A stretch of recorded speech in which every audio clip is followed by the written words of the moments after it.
Halo semuanya, kita bertemu lagi dalam perkuliahan perilaku organisasi, yaitu pada video pembelajaran yang keempat. Nah, pada video pembelajaran yang keempat ini, kita akan belajar tentang emosi dan suasana hati, tentu kaitannya dengan organisasi atau perilaku organisasi. Tujuan pembelajaran. Setelah mengikuti pembelajaran ini, diharapkan mahasiswa akan mampu memahami definisi afeksi, emosi, dan suasana hati. Yang kedua, mahasiswa diharapkan akan mampu memahami tentang hubungan antara afeksi, emosi, dan suasana hati. Yang ketiga, mahasiswa diharapkan juga akan mampu memahami semua penjelasan tentang faktor-faktor yang mempengaruhi emosi dan suasana hati. Yang keempat, mahasiswa diharapkan akan mampu memahami tentang kecerdasan emosional atau emotional quotient. Nah, kita memasuki pembahasan tentang pengertian afeksi, emosi, dan suasana hati. Yang pertama, afeksi atau afek dalam bahasa Inggris. Ini adalah sebuah istilah yang umum mencakup beragam perasaan yang dialami orang yang meliputi emosi ataupun suasana hati. Sementara emosi atau emotion sendiri adalah perasaan-perasaan intens yang ditunjukkan kepada seseorang atau sesuatu. Kemudian suasana hati atau mood adalah perasaan-perasaan yang cenderung kurang intens dibandingkan dengan emosi dan seringkali, meskipun tidak selalu, tanpa rangsangan kontekstual dan penyebabnya umum tidak jelas. Ya, jadi nanti pengertian tiga ini ya, kalau afeksi umum ya, kemudian emosi itu kata kuncinya adalah intens ya. Sementara untuk suasana hati itu kata kuncinya cenderung kurang intens ya. Nah, selanjutnya kita lihat di sini hubungan antara afeksi, emosi, dan suasana hati. Jadi, afeksi itu beragam perasaan yang dialami orang yang meliputi emosi ataupun suasana hati.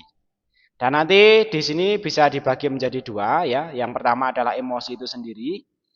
Untuk emosi ini disebabkan oleh kejadian spesifik, durasinya sangat cepat, banyak ragamnya, kemudian disertai dengan ekspresi wajah ya, serta berorientasi pada tindakan. Sementara untuk suasana hati, penyebabnya cenderung umum dan tidak jelas ya. Jadi nanti mungkin ya itu ya rasa malas, kemudian rasa kurang semangat ya, kemudian rasa semangat itu sendiri ya dan lain sebagainya ya, itu nanti bisa masuk ke konteks ini yaitu suasana hati.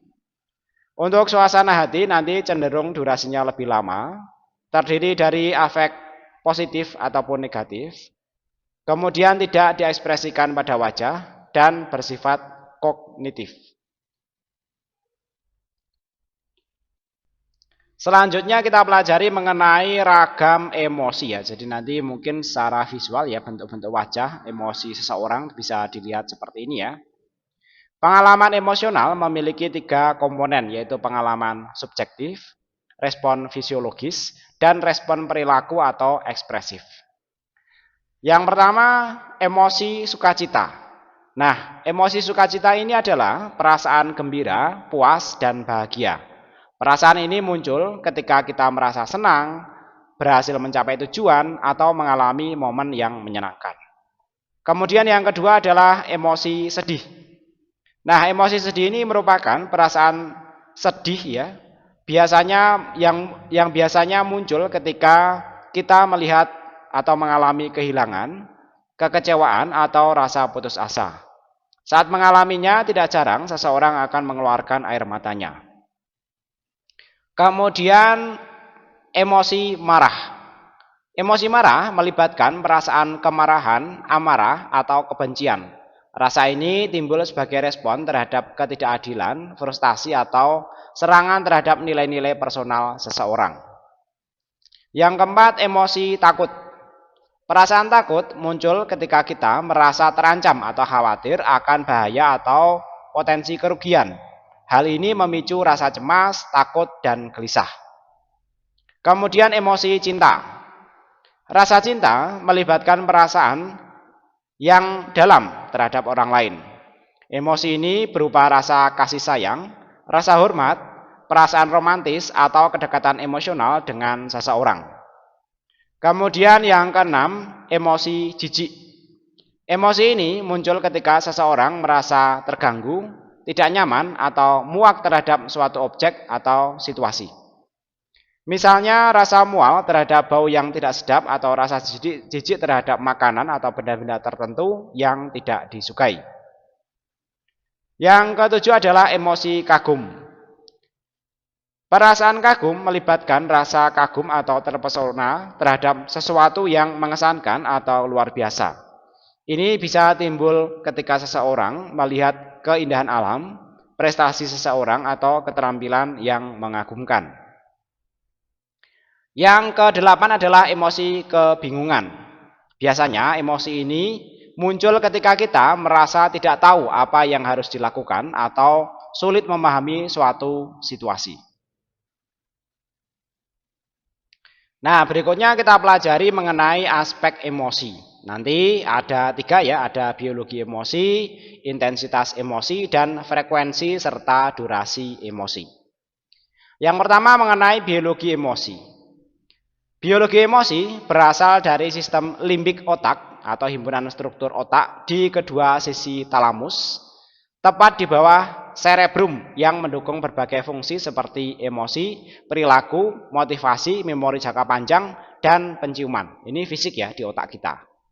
Di mana wanita cenderung memiliki sistem limbik yang lebih aktif daripada pria. Ya, jadi kira-kira nanti untuk pria secara biologis ya emosinya memang lebih bisa dibilang lebih atraktif lah ya.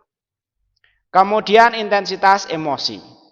Setiap orang memberikan respon yang berbeda-beda terhadap rangsangan pemicu emosi yang sama, di mana perbedaan tersebut dibedakan oleh kepribadian individu. Yang terakhir, aspek frekuensi dan durasi emosi. Nah, ini adalah seberapa sering dan lamanya seseorang berusaha menampilkan atau mengekspresikan emosi yang dirasakannya. Lalu apakah emosi membuat kita menjadi irasional? Jawabannya sebenarnya tidak. Karena emosi memberikan informasi penting bagaimana kita memahami dunia di sekitar kita. Jadi hanya terkait dengan perasaan kita. Jika kita sudah mengenali emosi yang ada, maka kita akan termotivasi dalam setiap tindakan-tindakannya. Jadi bisa memanfaatkan emosi itu untuk melakukan tindakan-tindakan yang lebih tepat atau lebih positif. Jika manusia tanpa emosi, maka tidak akan mampu untuk berfungsi ya. Jadi banyak hal dalam kehidupan ini yang didorong oleh emosi ya. Jadi nanti bentuknya adalah motivasi dan lain sebagainya. Nah, selanjutnya kita pelajari mengenai suasana hati. Jadi nanti suasana hati bisa ada afeksi positif dan bisa juga afeksi negatif. Afeksi positif adalah sebuah dimensi suasana hati yang terdiri atas emosi-emosi positif spesifik. Aspek positif tinggi meliputi ketertarikan, keyakinan diri, dan keceriaan. Aspek positif yang rendah meliputi kebosanan, kelambanan, dan keletihan. Jadi nanti ya kira-kira kalau sekarang letoy gitu ya. Sementara untuk afeksi negatif, ini merupakan sebuah dimensi dari suasana hati yang terdiri atas emosi-emosi negatif. Aspek negatif tinggi meliputi kegugupan, stres, dan kecemasan. Aspek negatif yang rendah meliputi relaksasi, ketenangan, dan kendali diri. Jadi negatifnya ya, kalau negatifnya rendah dia justru akan positif, kalau positifnya rendah dia justru akan cenderung negatif. Ya, jadi nanti kurang lebih seperti itu. Nah, struktur suasana hati bisa digambarkan secara visual seperti ini ya. Ini untuk afeksi negatif, afeksi positif, afeksi negatif rendah, afeksi positif rendah. Jadi nanti semua kita cenderung kemana ya? Negatif rendah atau positif positif tinggi atau negatif tinggi. Dan nanti bisa digambarkan secara melingkar seperti ini ya. Selanjutnya kita pelajari mengenai faktor yang mempengaruhi emosi dan suasana hati. Jadi emosi dan suasana hati nanti bisa dipengaruhi oleh kepribadian yang sudah kita pelajari sebelumnya. Juga bisa dipengaruhi oleh waktu dalam hari. Ya, jadi nanti mungkin emosi kita di pagi hari dan di siang hari atau malam hari bisa akan berbeda. Selanjutnya hari dalam minggu ya. Jadi ya kira-kira ya hari Minggu sama hari Senin emosinya mungkin kita juga akan berbeda ya. Dan suasana hati juga akan berbeda. Demikian juga dengan faktor-faktor lingkungan lain seperti cuaca ya atau suhu dan lain sebagainya ya. Kemudian stres ya. Jadi kalau kita sedang stres ya tentu suasana hati akan berbeda dibandingkan ketika kita mungkin sedang santai, sedang rileks itu akan berbeda. Aktivitas sosial juga demikian ya. Kalau kita berada dalam lingkungan yang mungkin toksik ya atau ada di lingkungan yang misalnya satu frekuensi dengan kita, tentunya emosi dan suasana hati kita juga akan berbeda. Kemudian tidur ya, jadi kualitas tidur, kemudian durasi tidur itu juga akan berpengaruh. Olahraga juga demikian, umur juga demikian, jenis kelamin nanti juga akan berpengaruh. Nah, karena banyaknya faktor lingkungan dan faktor internal yang bisa mempengaruhi emosi dan suasana hati kita, maka menjadi perlu ya kita untuk meregulasi emosi. Jadi, regulasi emosi merupakan kemampuan seseorang untuk tetap positif ketika menghadapi tantangan, kemudian tenang ketika mengalami tekanan, dan mencegah diri dari keterpurukan perasaan negatif seperti marah, rasa tidak nyaman, dan sedih, terutama kalau itu didasarkan pada faktor-faktor eksternal. Internal juga begitu sih ya. Kemudian regulasi emosi memiliki tujuan yaitu meminimalisir dampak negatif dari permasalahan yang dihadapi dengan cara melakukan monitor dan evaluasi terhadap pengalaman emosional. Ya, jadi pengalaman-pengalaman emosional itu nanti coba dievaluasi, diamati sehingga nanti tidak berdampak ya pada tindakan-tindakan yang mungkin justru akan merugikan atau meningkatkan keterpurukan diri. Regulasi emosi dapat membantu seseorang untuk dapat mengubah pikiran negatif dan menjadi pikiran positif, sehingga dapat mempengaruhi perilaku dan emosi dengan adanya regulasi ini. Jadi kita harus sadar diri bahwa emosi itu perlu diregulasi atau perlu diatur. Nah, aspek-aspek regulasi emosi yang pertama adalah strategi. Individu meyakini bahwa ia mampu untuk mengatasi masalah, mengurangi emosi negatif, mampu mengendalikan diri. Jadi nanti kita harus punya strategi seperti ini. Kemudian tujuannya, individu memiliki kemampuan yang bertujuan untuk menghindari emosi dan agar tidak terpengaruh oleh emosi negatif yang dirasakan sehingga tetap dapat bersikap dan berperilaku dengan baik. Kemudian dorongan, individu memiliki kemampuan untuk mengontrol emosi yang dirasakan serta merespon emosi yang tampil atau yang muncul. Kemudian aspek regulasi penerimaan, individu memiliki kemampuan untuk menerima segala sesuatu yang terjadi yang dapat menimbulkan emosi negatif, namun tidak merasa malu untuk merasakan emosi tersebut. Jadi emosi itu sebenarnya bukan aib ya, tapi kita perlu menyadari situasinya dan kita perlu bertindak dengan tindakan-tindakan yang tepat dan terukur. Nah, berikutnya mengenai kerja emosional atau emotional labor. Jadi emotional labor merupakan ekspresi seorang karyawan dari emosi-emosi yang diinginkan secara organisasional selama transaksi antar personal di tempat kerja. Jadi emosi ini juga akan berguna dalam organisasi, kaitannya nanti dengan membangkitkan kecintaan dengan pekerjaan, kemudian membangkitkan semangat dalam menyelesaikan pekerjaan, dan hal-hal sebagainya. Itu banyak hal, apa yang kita kerjakan dalam organisasi itu nanti melibatkan emosi. Tentu dalam hal ini emosi positif. Namun demikian ya, terhadap emosi negatif ya kita bukan berarti tidak antipati, tapi menyadari bahwa hal itu memang mungkin atau sering terjadi dalam perasaan kita, dan kita hanya perlu mengantisipasi dan meregulasinya sehingga nanti tidak menjadikan emosi-emosi tersebut menjadi berlebihan dan mungkin merugikan pekerjaan kita. Bahkan kalau kita perhatikan beberapa emosi positif pun, ya misalnya terlalu semangat, terlalu antusias, itu juga kadang berdampak negatif terhadap pekerjaan karena menjadikan kita mungkin tidak hati-hati, tidak teliti dan lain sebagainya. Sehingga nanti regulasi emosi menjadi penting ya, bahwa mungkin bahwa semangat ya, kemudian kecintaan itu harus, segala sesuatunya itu harus terukur dan terarah dengan baik. Nah, selanjutnya mengenai emosi yang dirasakan dibandingkan atau dilawankan dengan emosi yang ditampilkan. Yang pertama, bahwa emosi yang dirasakan atau felt emotion adalah emosi sebenarnya seorang individu.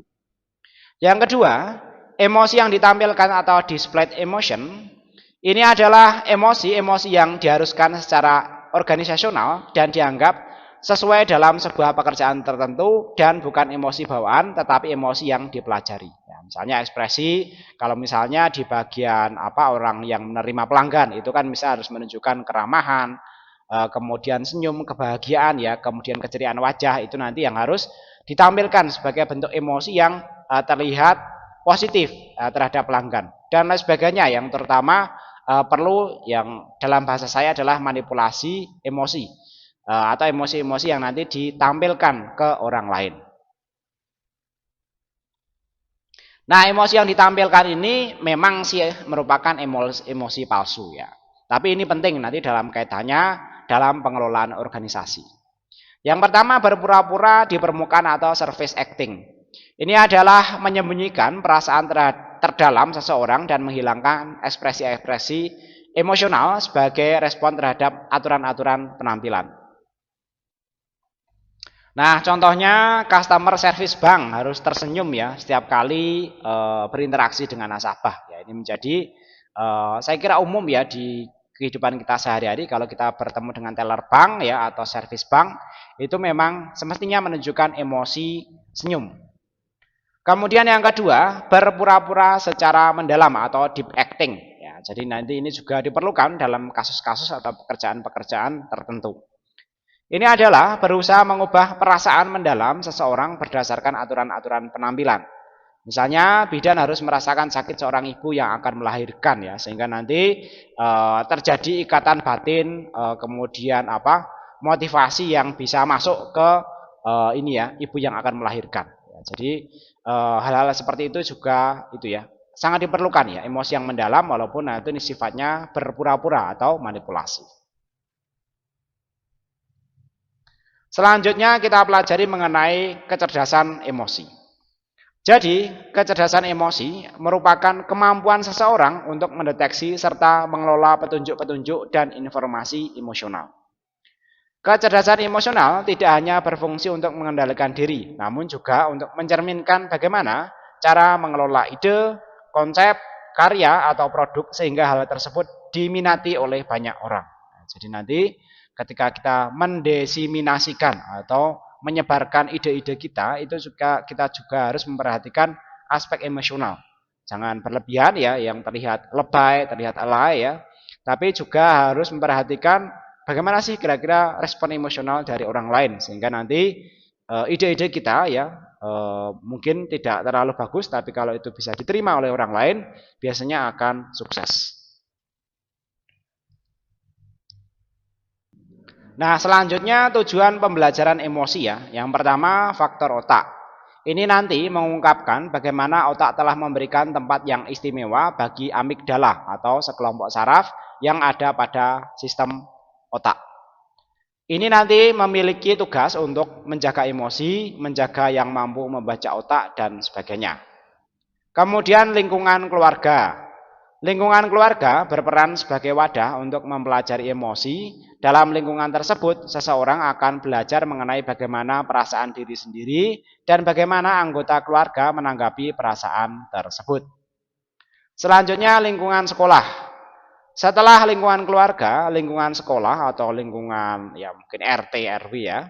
Ini akan mengajarkan kepada anak sebagai individu yang mampu mengembangkan keintelektualan dan bersosial dengan teman yang sebaya sehingga anak dapat berekspresi dengan bebas tanpa terlalu banyak diatur atau diawasi secara ketat ya. Jadi nanti ekspresi anak ini yang menjadi prioritas ya. Namun demikian mereka juga bisa mengendalikan diri sehingga nanti tidak melakukan hal-hal yang merugikan atau hal-hal yang berlebihan. Nah, yang berikutnya adalah dimensi kecerdasan emosional. Yang pertama adalah dimensi kesadaran diri. Ini adalah sadar atas apa yang dirasakan. Yang kedua adalah manajemen diri. Ini adalah kemampuan mengelola emosi dan dorongan-dorongan kita sendiri. Kemudian yang ketiga adalah dimensi motivasi diri. Ini adalah kemampuan bertahan dalam menghadapi kemunduran dan kegagalan. Yang keempat adalah dimensi empati. Ini adalah kemampuan merasakan apa yang dirasakan oleh orang lain. Dan yang kelima adalah keterampilan sosial. Ini adalah kemampuan menangani emosi-emosi orang lain. Baik, dari apa yang sudah kita pelajari bersama tadi ya, kita dapat mengambil sebuah kesimpulan ya. Yang pertama bahwa emosi, saya koreksi. Emosi adalah perasaan-perasaan intens yang ditunjukkan kepada seseorang atau sesuatu. Biasanya bingung muncul ketika kita merasa tidak tahu apa yang harus dilakukan atau sulit memahami suatu situasi. Kemudian suasana hati. Nah, ini adalah perasaan-perasaan yang cenderung kurang intens dibandingkan dengan emosi dan seringkali atau meskipun tidak selalu ya, tanpa rangsangan kontekstual dan penyebabnya umum serta tidak jelas. Baik, kurang lebih demikian pembelajaran kita kali ini. Mudah-mudahan apa yang saya sampaikan dapat dipahami dan bermanfaat. Sampai ketemu lagi pada video pembelajaran berikutnya. Terima kasih.